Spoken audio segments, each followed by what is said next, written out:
CM Chandrasekhar రావు అయితే చెప్పినటువంటి పరిస్థితి. కానీ 10 ఏళ్ల పాటుగా అవుట్సోర్సింగ్ను ఇంకా నెట్టుకుంటూ రావడం, కేవలం కొంతమందికి సంబంధించినటువంటి కాంట్రాక్టు వ్యక్తులను మాత్రము పర్మనెంట్గా చేసినటువంటి, కాంట్రాక్ట్ ఉద్యోగులను మాత్రం పర్మనెంట్గా చేసినటువంటి దాఖలాలు అయితే మనం చూడడం జరిగింది. ఇక ఇప్పటికైనా దాదాపు 6 లక్షల మంది మేము అవుట్సోర్సింగ్గా 3.5 దశాబ్దాలుగా 3 దశాబ్దాలుగా 2 దశాబ్దాలుగా మా యొక్క కాలం అయితే వెల్లదీస్తూ వస్తున్నాం.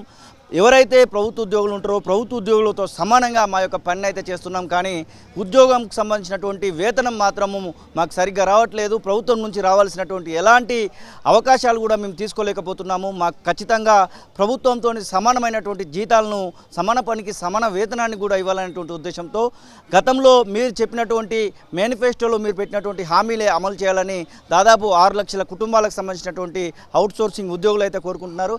సార్ బ్రదర్, మీరు అసలు ఎన్ని సంవత్సరాలు పనిచేస్తున్నారు? ఏ డిపార్ట్మెంట్లో చేస్తున్నారు? మీలాంటి వాళ్ళు ఎంతమంది ఉంటారు అవుట్సోర్సింగ్లో?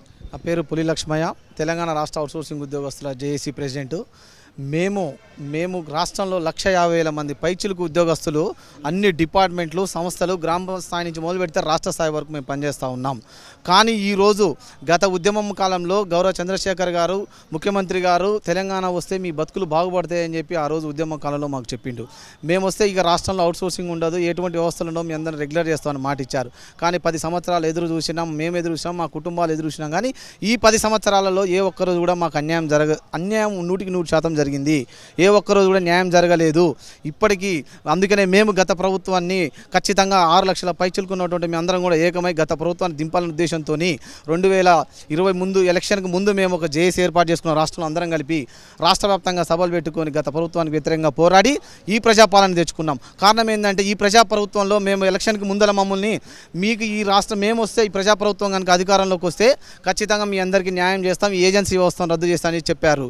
కాబట్టి మేము ఈ తొలిగి వెలుగు ఛానల్ ద్వారా గౌరవ ముఖ్యమంత్రి గారికి మేము కోరుకునేది ఒకటే, ఈ రోజుకి ఆ ఏజెన్సీ వేగడాలు మా యొక్క ఉద్యోగస్తుల పట్ల ఘోరంగా చేస్తూ ఉన్నాయి, మా కుటుంబాన్ని రోడ్ల పడేస్తూ ఉన్నాయి. నిన్న నల్లగొండలో ఒక ఏజెన్సీ వాడు మాకు ఉద్యోగం జీతం ఎందుకు వెళ్ళని అడిగితే కూడా అక్కడ దుష్పలు నడితే 3 కార్మికులు కూడా ఆత్మహత్య చేసుకున్నటువంటి పరిస్థితి ఉంది. ఇలా రాష్ట్రంలో ప్రతి చోట ప్రతిరోజు ఏదో ఒక ఆగడం జరుగుతూ ఉంది. ఈరోజు గవర్నమెంట్ నుంచి సగటున ఒక ఉద్యోగి 22,000 రూపాయలు గవర్నమెంట్ రిలీజ్ చేస్తూ ఉంటే చేతికి మాత్రం 13,000 రూపాయలు ఇచ్చి ఇలా చేతులు దులుపుకుంటున్న పరిస్థితి ఏర్పడుతుంది. కారణం ఎందుకంటే జీఎస్టీ కడతా ఉన్నారు మా మీద. ఇప్పుడు అసలు ఒక ఉద్యోగస్తుల మీద జీఎస్టీ కట్టడం చరిత్రలో ఎక్కడ లేదు. మనుషులలాగా లేదు, మమ్మల్ని ఒక వస్తువులాగా ట్రీట్ చేసి జీఎస్టీ కడతా ఉన్నారు. ఇప్పటికి కూడా జీఎస్టీ రద్దు చేయండి. అలాగే ఏజెన్సీ కమిషన్ పేరు చెప్పి కొన్ని వేల కోట్ల రూపాయల వ్యాపారం జరుగుతూ ఉంది మా మీద. ఈరోజు 1,00,000 మంది ఇంటూ 1,000 రూపాయలు వేసుకుంటే ఎన్ని వేల కోట్లు కూడా ఆలోచన చేయండి. ఈరోజు మేము కష్టపడుతున్నాము, గవర్నమెంట్ ఇస్తూ ఉంది జీతము, మేము పనిచేస్తూ ఉన్నాం, మాకు రావాలి. ఈ మధ్యలో ఈ దళారి దోపిడీ ఎందుకు?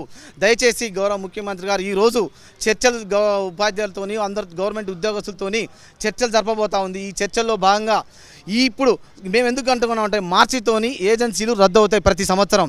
ఇక ఈ మార్చితోని ఏజెన్సీలు రెన్యువల్ కాకుండా వచ్చిన ప్రతి ఏజెన్సీ ఫైల్ కూడా పక్కన పెట్టి, ఆర్థిక శాఖ పక్కన పెట్టి ఇక రద్దు చేసి ఏప్రిల్ కొత్త నుంచి మాకు గవర్నమెంట్ నుంచి ద్వారా జీతాలు ఇవ్వండి. పక్కనటువంటి ఆంధ్రప్రదేశ్లో 126 జీవో నెంబర్ ప్రకారం అక్కడ కార్పొరేషన్ ఏర్పాటు చేశారు. వాళ్ళకు జీతం గవర్నమెంట్ నుంచి నేరుగా కార్పొరేషన్ ద్వారా 3 నుంచి 5వ తారీఖు జీతం పడతా ఉంది. ఈరోజు అక్కడ కుటుంబాలు చాలా న్యాయంగా ఉన్నాయి. మాకు 3 నెలల నుంచి మొదలు పెడితే 10 నెలల దాకా జీతాలు పెండింగ్గా ఉండి వీళ్ళు ఏజెన్సీ వాళ్ళు అక్రమంగా మమ్మల్ని దోచుకొని మా రక్తాన్ని పీలుస్తూ ఉన్నారు.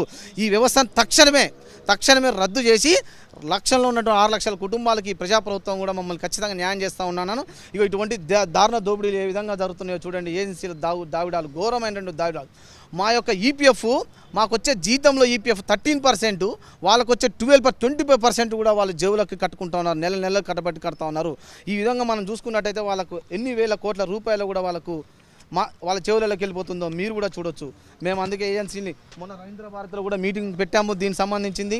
వాళ్ళు వచ్చారు, మన మదియాష్కి గారు వచ్చారు, మల్లన్న గారు వచ్చారు. మీకు ఏజెన్సీ వస్తే మేము తొందరలోనే రద్దు చేస్తామని చెప్పి మాకు హామీ ఇవ్వడం కూడా జరిగింది. మొట్టమొదటిసారిగా ఇక్కడ ఉన్నటువంటి 22,000 రూపాయలు మాకు ఇక్కడ రిలీజ్ అవుతా ఉంది మొదటి కేటగిరీ ఉద్యోగికి. కానీ మా చేతికి వచ్చేది 13,000 రూపాయలు, అంటే అక్షరాల 8,000 రూపాయలు వాళ్ళ జేబులోకి పోతా ఉన్నాయి. ఇక్కడ ఈ ఏజెన్సీ వ్యవస్థ రద్దు చేస్తే కనీసం వాళ్ళకి వచ్చే జీఎస్టీ, వాళ్ళకి పట్టుంటే ఏజెన్సీ కమిషన్ మాకు వస్తే కనీసం తక్షణ 4,000 రూపాయలు మాకు పెరుగుతుంది. ఈ గౌరవం మీద మాకు